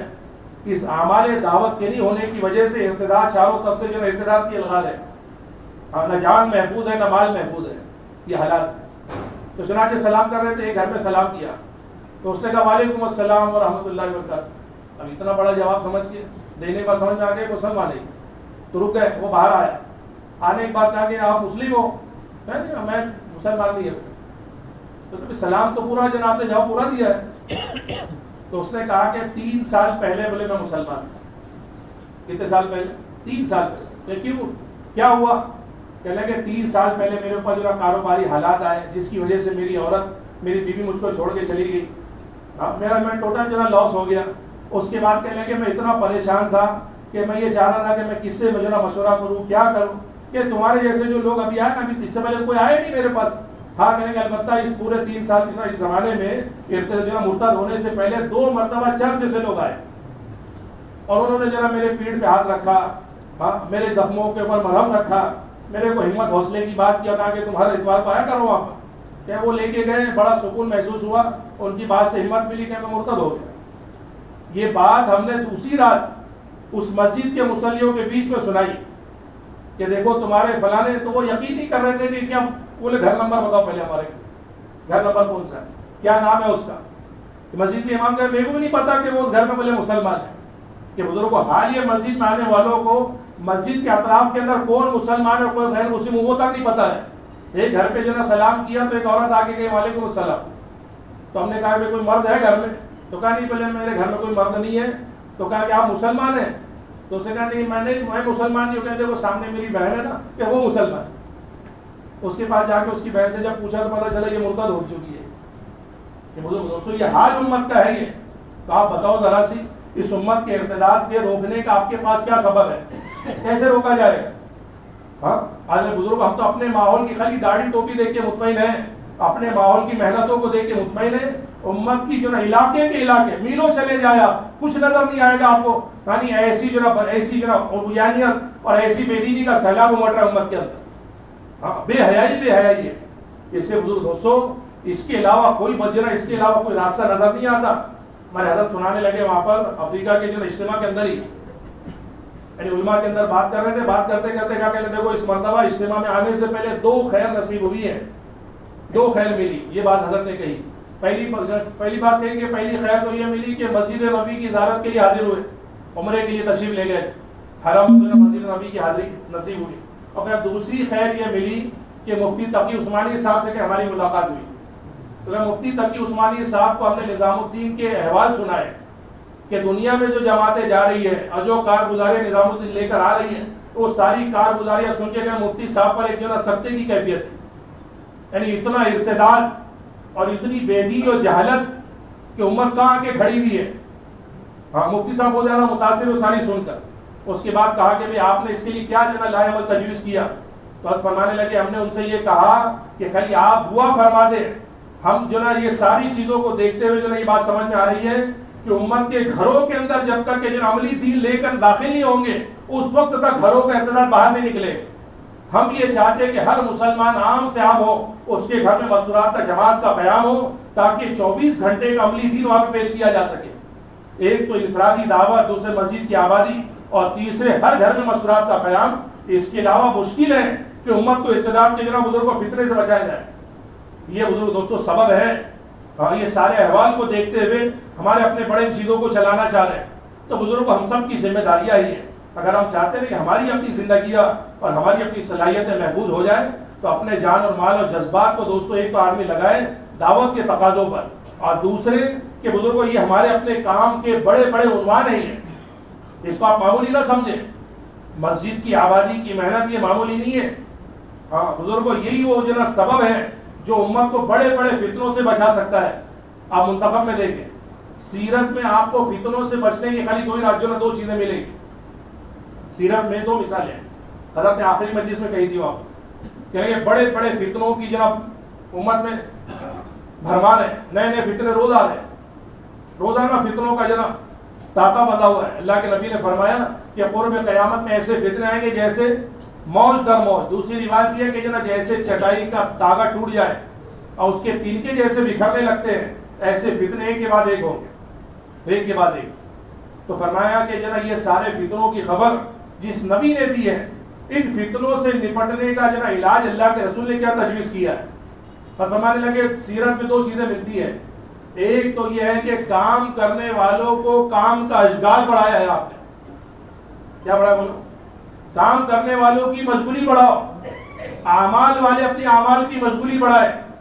یہ سیرت میں ملے گا آپ کو, اور سیرت ہی قیامت تک کی امت کے لیے رہبری ہے. ہاں, کسی کے تجربات اور کسی کی اپنی انفرادی رائے بزرگ امت کا جناب, ہاں یعنی امت کو نہیں سنبھالا دے سکتی ہے. سیرت قیامت تک کے لیے ہے. امام مالک رحمۃ اللہ علیہ فرماتے تھے اس امت کی آخری طبقے کی اصلاح اسی طرز پر ہوگی جس طرح اس امت کے اول طبقے کی ہوئی ہے. اور مراد اسے صحابہ ہے. اللہ کے نبی صلی اللہ علیہ وسلم اللہ کے راستے میں, پوری جماعت آپ کے ساتھ ہے. پانی لینے پر سے بات بگڑ گئی. ہاں, مہاجر اور انصار کا جھگڑا ہوا. کس کا؟ سن رہے کہ نہیں سن رہے؟ مہاجر اور انصار میں لڑائی ہو گئی پانی پہ سے. اس نے مہاجرین کو آواز دی, اس نے انصار کو آواز دی, اور دونوں کے دونوں آپس میں بھیڑنے کو ہو گئے. اس نے کہا جناب مہاجرین میری مدد کے لیے آؤ, انہوں نے کہا انصار میری مدد کے لیے آؤ. حضرت فرمانے لگے کہ مہاجر اور انصار یہ وہ 2 طبقے ہیں جن سے اللہ فرما رہے ہیں کہ ہم دونوں سے راضی ہیں, ہم دونوں سے راضی ہیں, اور جو ان کی نقل کرے ان سے بھی راضی ہے. لیکن کہنے کہ خالی عصبیت کی بنیاد پر مہاجر اور انصار کا جنہوں نے نعرہ لگایا, اللہ کے نبی فرما رہے کہ یہ بدبودار نعرہ ہے, یہ بدبودار نعرہ ہے. ہاں, اس لیے بزرگوں جب فتنوں کی آمد ہو تو اپنے اشغال کو بڑھایا جائے. یہ ہماری ذمہ داریاں ہیں کہ اللہ کے نبی صلی اللہ علیہ وسلم نے دیکھا کہ یہ فتنہ بیچ میں پڑ گیا کہ آپس میں لڑ گئے. اللہ کے نبی صلی اللہ علیہ وسلم نے سب کو حکم دیا کہ چلو سفر شروع کرو. پورا دن چلایا, پوری رات چلایا, پھر پورا دن چلایا, پھر پوری رات چلایا. دوسرے دن جو نا عصر کے اندر جو نا ایک جگہ دوپہر میں پہنچے. تیسرے دن دوپہر کے اندر سخت دھوپ تھی اور جو نا گرم ریت. اللہ کے نبی نے جو نا وہاں پہ حکم دیا سواری سے اترو. اللہ کے نبی نے حکم دیتے برابر صحابہ رضی اللہ عنہ اتنے تھک کے چور تھے کہ اترنے کی کسی میں ہمت نہیں تھی. سب نے جو نا اپنے آپ کو جو نا گرا دیا زمین, اور گرم ریت کے اندر عرب کی تپتی ہوئی گرم ریت میں صحابہ جیسے گرے جو نا فوراً آگ لگ گئی. یعنی اتنا سفر کروا کے جو نا چلایا کہ پیچھے کی وہ ساری کیفیت ختم کروا دیا. ہاں بزرگ دوستو, امت کے اندر جو امت کی اجتماعیت سب سے بڑا اس امت کا یہ سمجھو امت کی جو نا کامیابی کا سب سے بڑا ذریعہ سبب ہے. اگر امت طبقات میں بٹی اور امت برادریوں میں بٹ گئی, بزرگوں سارا امت کا اثاثہ ضائع ہوگا. اس لیے ہمارے اپنے کام کرنے والوں کی ذمہ داری ہے. ہم تو پوری امت کو سمیٹنا چاہ رہے ہیں, ہم برادریوں میں تقسیم ہو کے رہ جائیں. پوری امت کو جمع کرنا ہے. حضرت نے سنا کہ یہ ایشین اور یہ کالے, کہنے کہ اگر ان میں بھی اگر جو ہے یہ تقسیم ہے کہ ان کی جماعتیں الگ اور ان کی جماعتیں الگ, تو کہنے کہ تم فرقے بنا رہے ہو, امت نہیں بنا رہے ہو. تم اگر ان میں بھی تقسیم ہے تو ہاں کہ 100 سال تبلیغ ہو چکے ہیں, ہم تو امت بنانے کی محنت کر رہے ہیں. اس سے دوستوں یہ فتنوں سے اپنے کو بچانا یہ ہم سب کی ذمہ داری ہے. ایسے فتنوں کے جانا زمانے میں کام کرنے والے کی زبان جو نا بند ہونی چاہیے. کیا ہونی چاہیے بولو؟ سمجھ رہے میری بات؟ سمجھ نہیں سمجھ رہے؟ ہاں, ہماری زبان سے نہیں نکلنا چاہیے کہ یہ ایسا ہو ایسا ہے, بالکل بھی نہیں. اس کی کوئی گنجائش نہیں ہے کہ بزرگ ہمارا اپنا ایک کام ہے, ہم ساری امت کو سمیٹنا چاہتے ہیں, ہمارا کوئی فریق نہیں ہے, ہم سب کے رفیق ہیں. ہم کیا ہے بولو؟ ہاں, قیس ابن بتا دیا مسجد نبی میں آئے, حیات الصحابہ میں آئی, تو انہوں نے دیکھا کہ حضرت سلمان اور حضرت بلال اور ایک اور صحابی ہے حضرت شعیب اور کوئی ہے, یہ تینوں بیٹھے ہوئے تھے اور یہ آپس میں کچھ بات چیت کر رہے تھے. یہ اہل عرب میں سے تھے قیس ابن بتا دیا, اور یہ تینوں کے تینوں یہ مہاجرین ہیں. تو جیسے مسجد نبی میں آئے تو انہوں نے تینوں کو دیکھ کے کہا کہ لگے تم ہو اجمی لوگ, ان پڑھ, تم کیا اللہ کے رسول کا تعاون کرو گے اور تم کیا اللہ کے رسول کا ساتھ دیں گے؟ کہ لیں گے جو مدد ہم کر سکتے ہیں اور جو تعاون اللہ کے رسول کا ہم کر سکتے ہو تم نہیں کر سکتے ہو. یہ بات انہوں نے کہی. معاذ بن جبل بھی تھے مسجد نبی میں, جیسے سنا غصے میں اٹھے. معاذ بن جبل اللہ کے رسول کی موجودگی میں مفتی ہے, اللہ کے نبی کی موجودگی میں فتوے دے رہے. کل قیامت میں سارے علماء کا جھنڈا معاذ بن جبل کے ہاتھ میں ہوگا. اور معاذ نے جب سنا فوراً کھڑے ہوئے اور جا کے کیسے نے بتا دیا کا گریبان پکڑ کے کھینچا, اور اپنی زبان بند کر کیا الفاظ اپنے جو زبان سے نکالتا ہے, اور یہ کہہ کے جو ان کا گریبان پکڑ کر اللہ کے نبی کی خدمت میں لے کر آئے کہ یہ قیس ابن بطاطیہ نے بلال کو اور جو سلمان کو اور شعیب کو ایسی بات کہی ہے. اللہ کے نبی نے جب سنا آپ کا چہرہ پھک ہو گیا. آپ نے کہا کہ جو اعلان کرو الصلاۃ علی الجامع, سارے لوگ مسجد میں جمع ہو جائیں. پورے مدینے کے مسلمانوں کو مسجد میں جمع کیا اور آپ ممبر پہ کھڑے ہوئے, اور آپ کے الفاظ یہ تھے کہ سن لو, ہاں عربی زبان نہ تمہاری ماں ہے نہ تمہارا باپ ہے. ہاں یہ کوئی فخر کی چیز نہیں ہے کہ جس میں تم فخر کرو کہ ہم نبی کا ساتھ زیادہ دے سکتے ہیں اس لیے کہ ہماری زبان عربی ہے. تو نہ کہے تمہاری ماں ہے نہ تمہارا باپ ہے. اور اس کے بعد کہا کہ تم کیا جانتے ہو سلمان اور جناب بلال کے مقام کو. ہاں اس کے بعد اللہ کے رسول نے فرمایا کہ جناب معاذ اس قیس ابن بطاطیہ کا جناب گریبان پکڑ اور اس کو جہنم کی طرف دھکا لگا دے. یہ وعید آپ نے سنائی ہے. یعنی ساری زندگی کا کرا برباد ہو گیا خالی اس جملے پر کہ نبی کہہ رہے جہنم کی طرف اس کو لوٹ دو. کہ بزرگ ہمارے کام میں اس کی کوئی گنجائش نہیں ہے. اس لیے اپنی زبانوں کو آدمی خاموش رکھے, اس معاملے میں آدمی خاموش رہے. ہم امت کے اندر جو نا پوری امت کو سمیٹنا چاہ رہے ہیں, اس لیے بزرگ ہمارے اپنے بڑوں کا منشا ہی ہے. تو ایک تو جو نا آپ کو ملے گا فتنوں سے بچنے کا سبب کہ کام کرنے والے اپنی مشغولی بڑھائیں. کیا بڑھائیں بولو؟ مشغولی. اور آج جتنی لایانی ہو رہی نا آپ کو, چونکہ دعوت کا اشغال کم ہے, تو ہم سارے کے سارے لگے واٹس ایپ پر. کیا پہ لگے؟ واٹس ایپ پہ. ہاں سب سے زیادہ جو نا غیبت ہے اسی پر, سب سے زیادہ لایانی اسی پر. اور پتہ نہیں بھی جب تنہائی اور آدمی کے ساتھ موبائل ہو تو اللہ حفاظت کرے بزرگ آدمی کی ایمان اور تقوی کا. مجمع میں ولی نظر آ سکتا ہے, تنہائی میں شیطان بنے گا ہی. مجمع کا ولی ہوگا خالی بس کہ دستی بھی ہے, ٹوپی بھی ہے, جو صدری بھی ہے, تنہائی میں پتہ نہیں کیا کچھ کھیل رہا ہے, وہ ولی اس کا اللہ ہے. ہاں آج بزرگ دوستو ہماری دعوت اور ہماری اپنی عبادتیں جو متاثر ہے اس کی سب سے بڑی بنیاد ہے. اس کے لیے نیت کرے اس کی انشاءاللہ. گناہوں کے ساتھ تبلیغ نہیں چلتی ہے. ہم تو بزرگ ہمارے اپنے کام میں جو ہمارے بڑے چاہتے ہیں کہ چھوٹی چھوٹی چیزوں کو بھی آدمی ترک کرنا شروع کرے کام کے اندر. اور صحیح صاحب بات کر رہے ہیں وہاں پہ جمعہ کے اندر, انہوں نے ایک بات کہی, سنو بات. انہوں نے کہا وہ صغیرہ, وہ گناہ صغیرہ صغیرہ نہیں ہے جس کے ساتھ اصرار ہے. کیا کہا؟ وہ گناہ صغیرہ صغیرہ نہیں ہے جس گناہ صغیرہ کے ساتھ اصرار ہے. اور کہنے کہ وہ گناہ کبیرہ کبیرہ نہیں ہے جس کے ساتھ استغفار ہے, جس کے ساتھ استغفار ہے. ہاں یہ تو بزرگوں کو کام یہ ساری چیزوں کو نکالنے کا اپنے اندر سے. ہم موبائل چھوڑنے کو تیار نہیں, اس سے جو دل لگا کے بیٹھے. ہم چاہتے ہیں جو دعوت کے میدان میں تھکے کہ ہو نہیں سکتا. مولانا صحیح صاحب رحمۃ اللہ علیہ کا خط میں پڑھ رہا تھا, وہاں پر حضرت نے اس میں لکھا کہ دیکھو اس کام کے اندر جو ہے نا, اس کام میں آدمی اس وقت تک طاقت نہیں لگا سکتا. اس دعوت کے میدان میں آدمی اپنی طاقت اور قوت اس وقت تک نہیں لگا سکتا جب تک اپنے جسم کے ساتھ اپنے دماغ اور اپنے دل کو بھی شامل نہ کر لے. ہاں داعی کی قوت کے لیے شرط ہے کہ جیسا جسم مجاہدوں میں ایسے دل و دماغ بھی یہاں پر لگا ہو. جسم تو یہاں بیٹھا ہوا ہے, دل دماغ کیا اور لگا ہوا ہے کہ جلدی سے اٹھو تو پھر وہاں جائے گی. صبح یہ کرنا ہے, شام کو جو ہے نا 2-2.5 گھنٹے کی ملاقات ہے, اس کے بعد پھر میری تنہائی ہے. سمجھ رہے بات آپ؟ اس لیے بزرگ دوستوں یہ ضروری چیز ہے. ایک تو اپنی مشغولی کو بڑھایا جائے اگر آدمی فتنوں سے بچنا چاہتا ہے. دوسری بات جو منتخب کے اندر ہے کہ فتنوں سے بچنے کا نبی نے علاج بتایا کہ 3 چیزوں کا آدمی لازم پکڑے. ایک امت کی اجتماعیت کو لازم پکڑے, دوسرے مسجد کو لازم پکڑے, اور تیسرے عموم میں رہنے کو لازم پکڑے. کوئی ہماری خصوصیت نہیں ہے, نہ کوئی ہماری خصوصی جماعت ہے, نہ ہمارے پاس کوئی خصوصی جو طبقے کا جوڑ ہے, نہ ہمارے پاس کوئی خصوصی ٹیم ہے. ہم سب برابر کے ہیں. انتخاب کل قیامت میں اللہ کرے گا جس کا جو کرے. اخلاص پر منزلیں طے ہوگی. ہاں مقبولیت اصل ہوتی ہے, شہرت بزرگ اصل نہیں ہوتی. ہاں حضرت فرمانے لگے کہ ایک تو مقبولیت ہے اور ایک شہرت ہے. شہرت تو جو نا مال اور اسباب کی بنیاد پہ دنیا میں حاصل کی جا سکتی ہے. کائے کی بنیاد پہ؟ ہاں شہرت جو ہے نا مال اور اسباب کی بنیاد پہ دنیا میں حاصل کی جا سکتی ہے. لیکن مقبولیت کا تعلق زمین سے نہیں ہے, مقبولیت کا تعلق آسمان سے ہے. ہاں حدیث ہے کہ اللہ کے نبی نے فرمایا جب اللہ کسی بندے کو چاہنے لگتے ہیں تو جبرائیل سے کہتے ہیں کہ فلاں بندہ ہمارا محبوب ہو گیا. ہاں جبرائیل جو آسمان اور زمین کے بیچ میں اعلان کرتے ہیں کہ سنو فلانا بندہ اللہ کا محبوب بن گیا تم بھی اس سے پیار کرو. تو محبوبیت آسمان سے چلتی ہے زمین پر آتی ہے.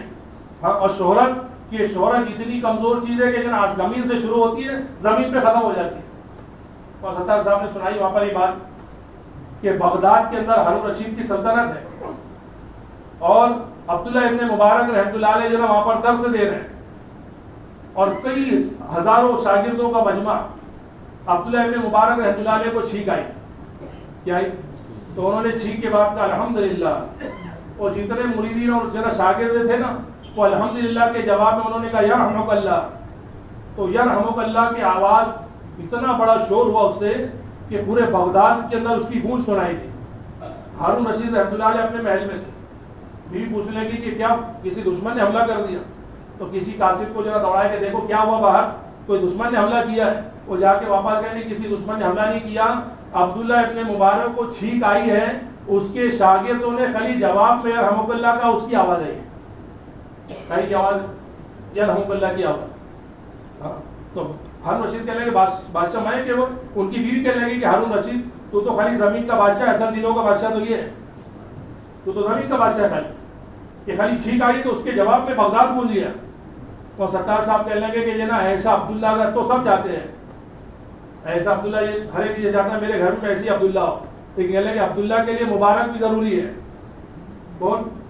ہاں, اور خالی باپ نہیں مبارک, ماں بھی مبارک چاہیے اس کے لیے. تو پورا تفصیلی واقعہ پڑھو کہ عبداللہ بن مبارک کے ماں باپ کا تقویٰ کہاں پر ہے. جب ماں باپ مبارک ہوتے تو ایسے عبداللہ دنیا میں آتے ہیں. عبداللہ بن عباس, عبداللہ بن مسعود, عبداللہ بن مبارک, عبداللہ بن عبداللہ کیا کہتے ہیں عبد الرحمان اور عبداللہ بن عمر بن عاص. ایسے عبداللہ امت کو جب ملتے ہیں جب ماں باپ ایسے مبارک ہوتے ہیں. ہم اس سے بزرگ دوستو یہ جناب بنیادی چیزیں ہمارے اپنے کام کی, ایک تو مسجد کو جناب عنوان بنایا جائے محنت کا, دوسرے اپنے گھروں کو ہمارے دعوت سے نہ کیا کہتے ہیں ہمارے دعوت سے اپنے گھروں کو نہ چھوڑا جائے. مفتی صاحب جناب بولنے لگے وہاں پر کہ اگر خالی ہم اپنے گھروں میں تعلیم کر رہے ہیں, اگر ہم صرف تعلیم کے اوپر اتفاق کر رہے ہیں تو یاد رکھنا دعوت جناب اگر اپنے گھر میں تعلیم ہو رہی ہے تو دینی ذہن بنے گا. صرف تعلیم سے دینی ذہن بن سکتا ہے, لیکن لگے دعوت کا ذہن 5 اعمال کی تعلیم سے بنے. اگر ہم چاہتے ہیں ہمارے گھر کا جو ہے چھوٹا بڑا وہ دائی بنے تو 5 اعمال کے ساتھ تعلیم کرنی پڑے گی. تو بزرگ ایک عنوان ہے ہمارے کام کا, شب گزاری بھی عنوان ہے, مسجد کی آبادی بھی ایک عنوان ہے, گھر کے اعمال بھی عنوان ہے. یہ وہ عنوانات ہیں جس پر بزرگوں جو عالمی سطح پر ایک وحدت فکر کے ساتھ محنت ہو رہی ہے پوری دنیا میں. یہاں سے جو جماعتیں جا رہی تھی نظام الدین سے جو ان کو سب کو یہی ہدایت تھی کہ دیکھو یہ ساری چیزوں پر صرف کام کرنا ہے. شب گزاری مضبوط ہو, ماہانہ جوڑ مضبوط ہو, مسورات کے کام کو مضبوط کیا جائے, گھر کی تعلیم سے لے کر تو قدیمات کے جوڑ تک کے جتنے کام مسورات کے ہیں ساری چیزوں کے اوپر کام کرنا. یہ نہیں کہ ہم تو خالی تقاضے کی جماعت ہے یا یہ کہ مسورات کی جماعت خالی مسورات کے کام کی فکر کریں. طلبہ کی محنت کا عنوان, ایسے جتنے عنوانات ہیں کہ ہمارے کام کے ہیں اور سارے کے سارے ایک ساتھ کرنے کے ہم سب کے دل و دماغ میں یہ سارے عنوان ہونے چاہیے. ہاں یہ بزرگ دوست ہماری ذمہ داری ہے. اس کے لیے اگر اس کام کے اندر اگر آدمی جو ہے ترقی اور قرب جنت یہ چاہے اس کے لیے بنیادی چیز جو ہے اللہ کے راستے کا خروج ہے. اور اس وقت نظام الدین سے جو آواز لگ رہی ہے پورے ساؤتھ افریقہ کے اجتماع کے اندر حضرت نے اعلان کیا کہ دیکھو بھائی ہم پورے دنیا کے مسلمانوں سے کہہ رہے ہیں کہ سال کے 6 مہینے فارغ کریں. کتنے 110 ممالک کے لوگ تھے وہاں, کتنے 110 ملکوں کے لوگ جمع تھے. 600 سے کے قریب جو نا خالی یو کے تھے, امریکہ کے 100 تھے, کینیڈا کے 7 تھے, موریشس کے 200, تنزانیہ کے 650, ملاوی کے 160 اور اس کے علاوہ جناب موزمبیق کے کچھ 150-250 تھے. اس طرح جناب بزرگوں فیجی کی جماعتیں, مکہ کی 3 جماعت, طائف کی 1 جماعت, مدینے کی 2 جماعتیں, آسٹریلیا, نیوزی لینڈ, ہاں یعنی 110 بلکہ میں نے شمار کیا اپن نے کتنوں سے ملاقات کی, البانیہ, آسٹریلیا اور جناب فیجی. تو میں نے جو لکھا تو کہنے قریباً 20 سے زیادہ 20 کے قریب ملک کے لوگ جن سے میری ملاقات ہوئی. تو 110 ممالک کے لوگ جو اجتماع پہنچے تھے. سارے مجمع سے حضرت نے ایک بات کی ہم پورے جو نظام الدین کے تقاض سے جن تقاضوں کا مطالبہ کرے خالی کام کرنے والوں کے لیے نہیں ہے, دنیا کے سارے مسلمانوں کے لیے مطالبہ ہے کہ سال کے 6 مہینے کی قربانی پر آؤ, 4 مہینے اللہ کے راستے کے, 2 مہینے نظام الدین. اس کے بعد حضرت نے کہا جتنا مجمع بیٹھا نا دنیا کا کہ میں ان سب کو جو نا دعوت دے رہا ہوں کہ جو نا میرے ساتھ نظام الدین چلو, میں سب کو جا رہا ہوں کہ جو نا سب چلے نظام الدین. اس کے بعد کیا بتاؤں نقد کون تیار, اتنا بڑا مجمع کھڑا ہوا تھا کہ نام لکھنا مشکل ہو گیا، جو تقاضے کی جماعتیں ان کو کھڑا کیا گیا، تو ان سب کے سارے نام لکھو اور ان کے پاسپورٹ کے جو ان کے آنے کی جو ساری ترتیب کا جو نظام سوچو کہ کیسے ان کو بلایا جائے۔ تو یہ بزرگ دوستو اس وقت اللہ کے فضل سے ساری دنیا متوجہ ہے محنت اور قربانی کے اعتبار سے، اللہ نے اس ملک کو جو منتخب کیا، آج بزرگوں دنیا متوجہ ہو گئی۔ ہم نے قدم اٹھانے میں دیر کی، اللہ ہم سب کے حال پر رحم کرے، پتہ نہیں دوسرے بازی نہ مار جائے۔ وہاں پہ جو ساؤتھ افریقہ کے اندر چونکہ 2 دن پہلے مجمع پہنچ گیا تھا، قریباً 550 کا مجمع تھا، خدمت کا مسئلہ آیا، وہاں پر بھی خدمت کون کرے گا؟ قریباً 60 کے قریب جماعتیں انڈیا کی وہاں موجود تھی، اجتماع کے جو تقاضے سے اعلان ہوا بھی خدمت کے لیے 100 ساتھی چاہیے، تو ہمارے اس میں سے تو کوئی کھڑا ہوا نہیں، سارے تھکے آ رہے تھے جماعت کی محنت سے۔ 100 ساتھی جو سارے کے سارے وہ لندن، انگلینڈ، یہ سارے یعنی یو کے 100 ساتھی تھے جنہوں نے پورے مجمع کی خدمت کی ہے وہاں۔ یعنی واقعی دیکھ کے رشک آیا کہ دیکھو ہم ذرا دیر کریں تو دنیا والے تیار ہیں، دور والوں میں قدر زیادہ ہوتی ہے۔ اس کے لیے بزرگ دوستو اللہ نے نسبت دی ہے، اس نسبت کو مناسبت میں بدلنے کے لیے قربانی کی سیڑھی پر پے در پہ آدمی کو چڑھنا ہے، اس کے لیے تب تیار ہے انشاءاللہ۔ اب اس کے لیے ایک تو بزرگ کو 30 تاریخ سے مطالبہ ہے 4 مہینے کی جماعت، اس کے لیے فرمایا کون کون تیار ہے اور ہمت کر کے ہوئے